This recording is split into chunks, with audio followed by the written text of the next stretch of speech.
Nag-iiba-iba kulay niya, girl. I really love my new case! Ayan, ang ganda!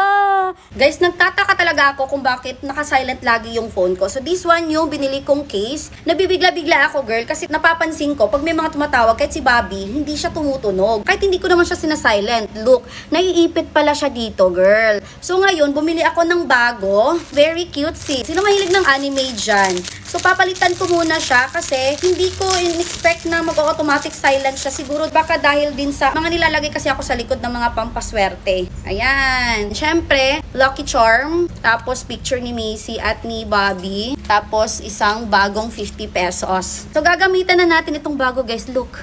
Ayan. Nag-iiba-iba kulay niya, girl.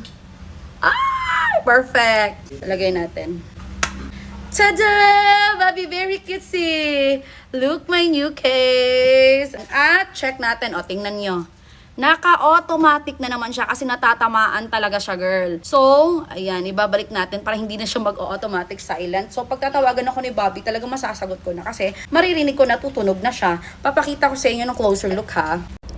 Ayan yung bagong case natin. Look. Diba, no, si Detective Conan to? Ayan, ang ganda. Naku, ang mura lang nito, guys. Parang 3D siya. If I were you, ayan, i-check out nyo na din dyan sa Yellow Basket.